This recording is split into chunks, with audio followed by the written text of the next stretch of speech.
Hello class 6 এর বন্ধুরা, তোমরা সব কেমন আছো? আশা করি তোমরা প্রত্যেকেই ভালো আছো। দেখো, আজকের এই ভিডিওর মাধ্যমে আমি আলোচনা করতে চলেছি তোমাদের দ্বিতীয় পর্যায়ক্রমিক মূল্যায়নের একটা নমুনা প্রশ্নপত্র, সঙ্গে থাকছে সাজেশন এবং উত্তরপত্র। তাই ভিডিওটি প্রথম থেকে শেষ অবধি দেখার প্রত্যেককে অনুরোধ রাখছি বা প্রত্যেককে অনুরোধ করছি। তো চলো শুরু করা যাক।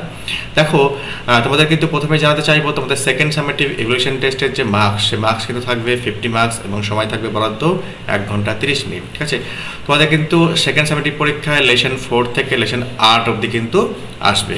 তাই লেসন 4 থেকে কিন্তু 8 অবধি কিন্তু আমাদের সুন্দরভাবে নিজেদেরকে প্রস্তুত করতে হবে। দেখো, এই যে দেখো সিন কিছু লাইন কিন্তু তুলে দেওয়া হয়েছে। দেখো, এটা কিন্তু তোমরা টেক্সটে কিন্তু পড়েছো। ঠিক আছে, দেখো টেক্সচুয়াল কিন্তু লাইন এভাবে কিন্তু কিছু তুলে দেওয়া হবে এবং তার যে রেসপেক্টে কিন্তু প্রশ্ন কিন্তু জিজ্ঞেস করা হবে। যেহেতু তোমরা এটা অলরেডি পড়েছো, আমি কিন্তু আর পড়ছি না, তাহলে ভিডিওটা কিন্তু আরও লেন্থি হয়ে যাবে। চলো শুরু করা যাক।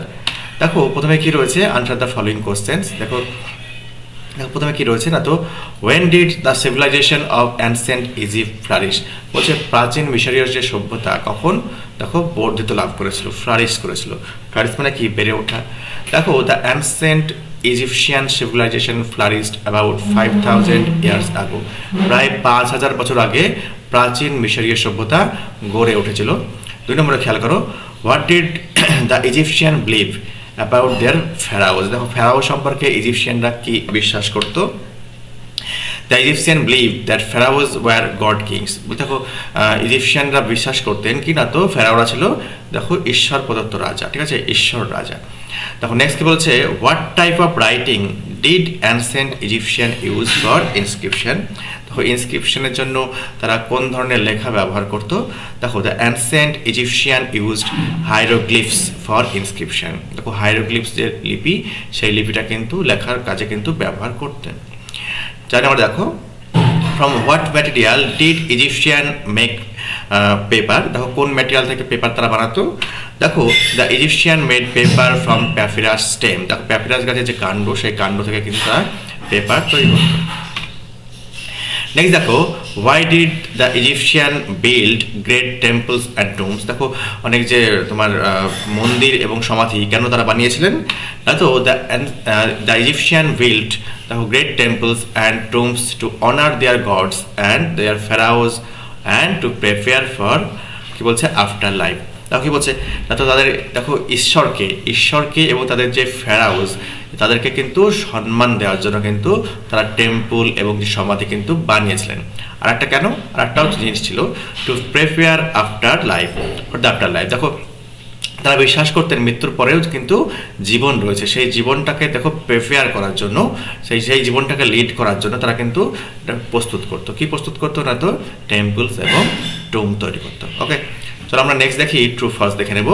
দেখো, the Egyptians used pictures to write their language. একদম ট্রু। দেখো, পিকচার রাইটিংকেই কিন্তু হায়ারোগ্লিফস বলা হচ্ছে। ঠিক আছে, দেখো নেক্সট কি বলা হচ্ছে, the ancient Egyptian believed their pharaohs were ordinary rulers. একদম ফলস। তারা কিন্তু অর্ডিনারি রুলার্স কিন্তু ছিলেন না, তারা কিন্তু কি ছিলেন না, তো গড কিংস ছিলেন। দেখো, paper was made from the papyrus stem. একদম সত্য কথা।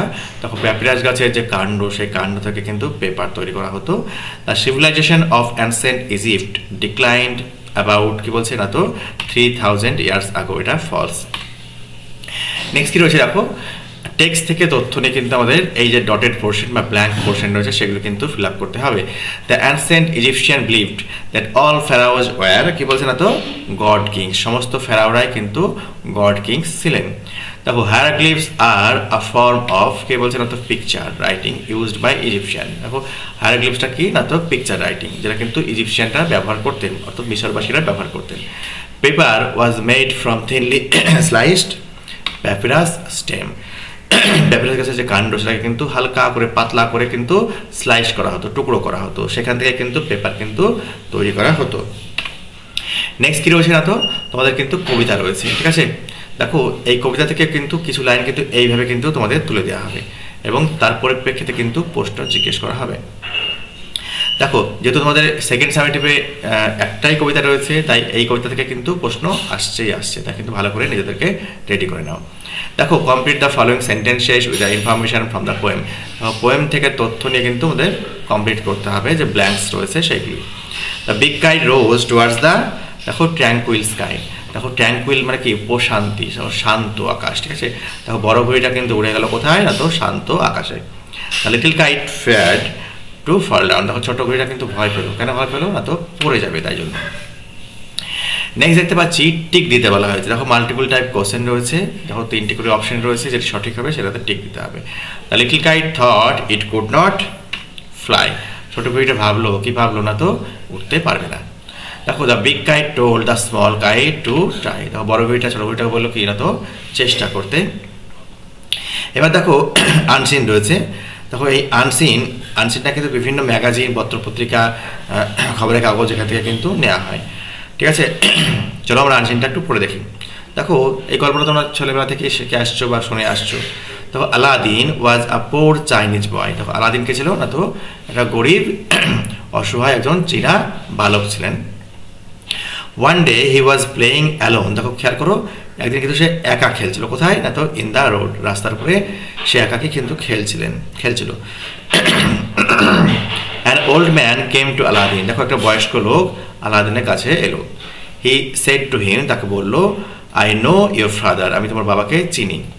কাম উইথ মি, তুমি আমার সঙ্গে এসো। I shall give you much money, আমি তোমাকে কিন্তু অনেক টাকা পয়সা দেবো। Aladdin followed the old man, দেখো ফলো মানে কি অনুসরণ করা, ওল্ড ম্যান আগে আগে যাচ্ছে, আলাদিন পিছে পিছে যাচ্ছে। আলাদিন কিন্তু ওই বয়স্ক লোকটিকে কিন্তু অনুসরণ করলো। They came to a nice garden at some distance, দেখো কিছুটা দূরে একটা কিন্তু সুন্দর দেখো একটা বাগানে এলো, গার্ডেনে এলো। দেয়ার ওয়াজ আ ডিপ হোল, সেখানে কিন্তু একটা বড় গর্ত ছিল। দেখো হোল কথার মানে হচ্ছে গর্ত। The old man sent Aladdin down to fetch a lamp there, দেখো আলাদিনকে কিন্তু ওই গর্তের ভেতরে পাঠিয়ে দিল, কেন না একটা প্রদীপ নিয়ে আসার জন্য। ইট ওয়াজ আ ওয়ান্ডারফুল ম্যাজিক ল্যাম্প, দেখো ওই ম্যাজিক ওটা ছিল কি না তো একটা দেখো এটা চমৎকার একটা ম্যাজিক ল্যাম্প, জাদু প্রদীপ। আশা করি তোমরা এই যে আনসিনটা বুঝতে পেরেছো। চলো এবার আমরা কিন্তু আনসিনের যে বিভিন্ন যে প্রশ্ন উত্তর রয়েছে সেগুলো এক এক করে দেখে নেব। আলাদিন ওয়াজ কে বলছে না তো চাইনিজ বয়, ঠিক আছে, পোর চাইনিজ বয়, এটা গরিব একটা চাইনিজ বা চীনা বালক ছিলেন। দেখো the old man took Aladdin to a nice garden at some distance, কিছুটা দূরে একটা সুন্দর বাগানে নিয়ে গেলেন। He asked Aladdin to fetch a lamp from there, দেখো সেই বৃদ্ধ লোকটি কিন্তু আলাদিনকে বলেছিল যে কি না তো ওই গর্তের মধ্যে থেকে কিন্তু ল্যাম্পটাকে নিয়ে আসতে হবে। চলো আমরা এবার ট্রু ফলস দেখে নেব। Aladdin was playing with his friends, এটা ফলস, আলাদিন কিন্তু একা একা রাস্তায় খেলছিল। Aladdin didn't go with the old man, এটা ফলস, ওই বৃদ্ধ লোকটার সঙ্গে যায়নি, গিয়েছিল। In the hole there was a magical lamp, একদম সত্য, ওই গর্তের ভেতরে একটা ম্যাজিক্যাল ল্যাম্প ছিল। নেক্সট দেখো ম্যাচিং করতে দেওয়া হয়েছে ওয়ার্ডের সাথে তার মিনিংয়ে, চলো দেখে নেওয়া যাক। দেখো ডিস্টেন্স কথার অর্থ কি, অ্যাট ফার নট নিয়ার, বলছে কাছাকাছি নয়, ডিস্টেন্স মানে দূরে। দেখো অ্যালোন মানে কি একা একা। দেখো উইদাউট অ্যানি আদার পিপুল, অর্থাৎ অন্য কোনো ব্যক্তির সাথে নয়, অন্য কোনো লোকের সাথে নয়। নেক্সট দেখো ওয়ান্ডারফুল মানে কি লাভলি, চমৎকার। দেখো হোল মানে গর্ত। And MT space in the ground, বলছে ভূমিতে বা জমিতে একটা শূন্যস্থান বা ফাঁকা স্থান। ওকে, চলো আমরা এবার গ্রামার এবং ভোকাবুলারি দেখে দেবো এক এক করে। দেখো হি ওয়াজ অ্যাকিউজড অফ, দেখো অ্যাকিউজের পর কিন্তু প্রিপোজিশন অফ হয়।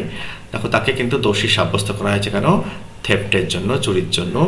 লুক অ্যাট দ্য ফ্লাওয়ার্স, লুকের পর প্রিপোজিশন কিন্তু অ্যাট হয়। লুক অ্যাট মানে হচ্ছে দেখা বা তাকানো। দেখো গান্ধী লিভড ডিউরিং, দেখো ডিউরিং দ্য ব্রিটিশ রুল, দেখো ব্রিটিশ রুল চলাকালীন কিন্তু গান্ধীজি কিন্তু ছিলেন, বেঁচে ছিলেন, বসবাস করতেন। দেখো এখানে কিন্তু প্রিফিক্স সাফিক্স করতে দেওয়া হয়েছে, চলো আমরা এক এক করে দেখে নেব। দ্য পেশেন্ট ইজ ইন, দেখো রেস্টলেস কন্ডিশন, পেশেন্টের অবস্থা কিন্তু কি, দেখো অস্থির অবস্থা রয়েছে। My mother sings very sweetly, দেখো আমার মা খুব সুন্দর গান গায়। নেক্সট রয়েছে দেখো অ্যাডজেক্টিভের ডিগ্রি চেঞ্জ করতে দেওয়া হয়েছে। দিস ইজ দ্য মোস্ট, দেখো মোস্ট বলা হয়েছে, তাহলে কি হবে, this is the most beautiful dress I had ever seen. দেখো মোস্ট কথাটা যেহেতু লেখা রয়েছে আর এক্সট্রা লেখার কিন্তু প্রয়োজন নাই, এটা ভুলবশত লেখা হয়েছে। দেখো he is dash today than yesterday, than কথা রয়েছে মানে কি এটা কম্পারেটিভ ডিগ্রি ইউজ করতে হবে। He is happier today than yesterday, গতকালের থেকে সে কিন্তু বেশি আনন্দিত। দেখো এখানে কিন্তু বলা হয়েছে find adverbs from the following sentences and underline them. দেখো এখানে কিন্তু অ্যাডভার্ব কিন্তু খুঁজতে দেওয়া হয়েছে। তো চলো দেখে নেওয়া যাক। Sumit stood second in the race, Sumit কিন্তু রেসে দ্বিতীয় হয়েছে। দেখো নেক্সট কি বলছে, দ্য কিং বিহেভড রুডলি। দেখো রুডলিটা এখানে অ্যাডভার্ব, রাজা কিন্তু খুব কর্কশভাবে ব্যবহার করেছিল। নেক্সট কি রয়েছে দেখো, 60টা শব্দের মধ্যে নীল সম্পর্কে কিন্তু একটা প্যারাগ্রাফ লিখতে হবে। প্যারাগ্রাফটি অত্যন্ত গুরুত্বপূর্ণ, ইম্পর্টেন্ট, তোমরা কিন্তু রেডি করে নিও। দেখো the Nile river the longest river in the world. দেখো নীল কি না তো পৃথিবীর সব থেকে দীর্ঘতম নদী। স্ট্রেচেস প্রসারিত অ্যাপ্রক্সিমেটলি 6,650 কিলোমিটার অ্যাক্রস, কি বলছে, নর্থ ইস্টার্ন আফ্রিকা। দেখো নীল যেটাকে পৃথিবীর সব থেকে দীর্ঘতম নদী, প্রায় 6,650 কিলোমিটার, দেখো কি বলছে, প্রসারিত across north Africa, north Africa বরাবর। ইট ফ্লোজ থ্রু 11 কান্ট্রিজ। দেখো এই যে নীল নদী কি বলছে, এটা তো 11টা দেশের মধ্যে দিয়ে বয়ে যায়। তার মধ্যে কি কি রয়েছে, উগান্ডা, সুদান, ইজিপ্ট। দেখো providing vital water resources for millions of people. দেখো লক্ষ লক্ষ মানুষের জন্য কিন্তু এটা জলসম্পদের যোগান দেয় এই নীল নদী। দেখো the Nile is historically significant. দেখো ঐতিহাসিকভাবে নীল নদী কিন্তু অত্যন্ত গুরুত্বপূর্ণ। As it supported the development of ancient Egyptian civilization along its bank. দেখো নীল নদীর তীরে দেখো ইজিপশিয়ান সিভিলাইজেশনকে ডেভেলপ করার জন্য নীল নদী কিন্তু যথেষ্ট গুরুত্ব রয়েছিল, দেখো সাপোর্ট করেছিল, ঠিক আছে। It's annual flooding deposited fertile silt. দেখো বছর বছর যে তোমার বন্যা হয়, সে বন্যার ফলে কি হয় না তো পলি জমে। দেখো ডিপোজিট করা মানে কি, জমা হওয়া, সিল্ট মানে পলি, যার ফলে দেখো এনেবলিং এগ্রিকালচার টু থ্রাইভ, যার ফলে দেখো যে কৃষি ব্যবস্থা, সেই কৃষি ব্যবস্থা কিন্তু অত্যন্ত ফুলে ফেঁপে উঠেছিল। Today, the Nile continues to be crucial for transportation, irrigation, and hydroelectric power. দেখো playing a vital role in the economy and daily life of the region. দেখো আজকেও কিন্তু নীল নদী কিন্তু একই মাত্রায় বা একইভাবে কিন্তু একটা বিশেষ ভূমিকা পালন করে চলেছে কি ট্রান্সপোর্টেশনের ক্ষেত্রে, যোগাযোগের ক্ষেত্রে, দেখো ইরিগেশন সেচের ক্ষেত্রে এবং তড়িৎ উৎপন্ন ক্ষেত্রে বা বিদ্যুৎ তৈরির ক্ষেত্রে, এবং যেটা কিনা দেখো ইকোনমিতে, অর্থনীতিতে একটা গুরুত্বপূর্ণ রোল বা ভাইটাল রোল কিন্তু ভূমিকা কিন্তু প্লে করছে, ভূমিকা মানে তোমার নিভাচ্ছে। And daily life of the region, এবং এই রিজিয়নের যে দৈনন্দিন যে জীবন, সেই জীবনেও কিন্তু একটা যথেষ্ট ভূমিকা রয়েছে, ঠিক আছে। এই হচ্ছে নীল নদী সম্পর্কে 60টা শব্দের মধ্যে একটা প্যারাগ্রাফ। চলো পরের আমরা রাইটিংটা দেখে নেব। দেখো এখানে কিন্তু বলা হয়েছে যে একটা তুমি রিসেন্টলি একটা বই পড়েছো, সেই বই সম্পর্কে তোমার বন্ধুকে একটা চিঠি লিখতে বলা হয়েছে। দেখো write a letter to your friend about the book you recently read. তা কি বলছে, তুমি রিসেন্টলি পড়েছো সেই বই সম্পর্কে বলতে বলা হয়েছে। দেখো ডিয়ার ফ্রেন্ড, এখানে ফ্রেন্ডের নাম দেবে, তোমার নিজের ফ্রেন্ডের নাম দেবে, ওই জন্য ব্র্যাকেট করে দেওয়া হয়েছে। দেখো I recently finished reading Macbeth. দেখো ম্যাকবেথ কি, ম্যাকবেথ হচ্ছে একটা ট্র্যাজেডি, যেটা কিন্তু শেক্সপিয়ারের বিখ্যাত একটা নাটক, ঠিক আছে। দেখো আমি কিন্তু সাম্প্রতিককালে পড়া শেষ করেছি ম্যাকবেথ নাটকটা। দেখো and wanted to share my thoughts, এবং চেয়েছি কি না তো আমার যে চিন্তাভাবনা সেগুলি তোমার সাথে ভাগ করে নিতে।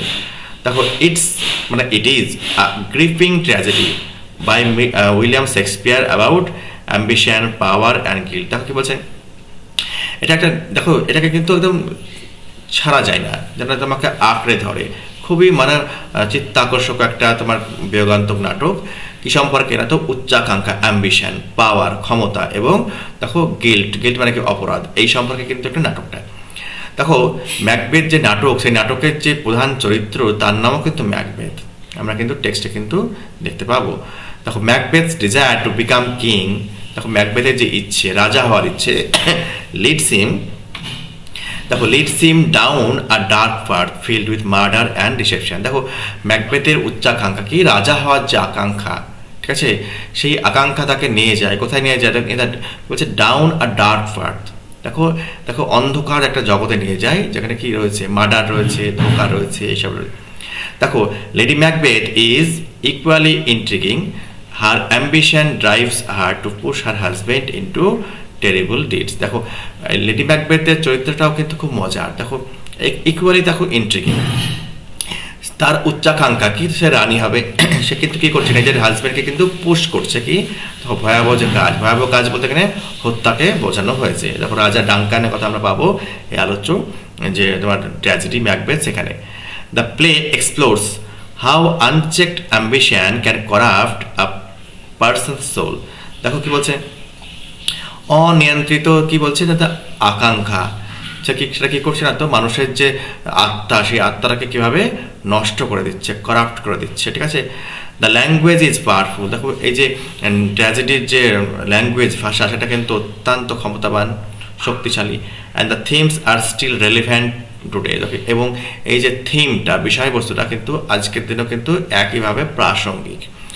I really enjoyed it. আমি সত্যিকারভাবে আমি নিজে ব্যক্তিগতভাবে এটাকে খুব উপভোগ করেছি। And recommend giving it a read if you are interested in classic literature. দেখো যদি তুমি ধ্রুপদী সাহিত্যে যদি তুমি আগ্রহী হয়ে থাকো, তাহলে আমি তোমাকে রেকমেন্ড করছি যাতে এই বইটা একবার পড়ার জন্য, ঠিক আছে। With regards to your parents, তারপরে তুমি লিখবে কি ইউর লাভিং ফ্রেন্ড, এরপর একটা কমা, দেখো নেম। আর হ্যাঁ, চিঠিতে কিন্তু ডেট কিন্তু অবশ্যই দেবে। ডেট না দিলে কিন্তু চিঠিতে কিন্তু মানে তোমার 1 মার্ক কিন্তু কেটে নেওয়া হবে।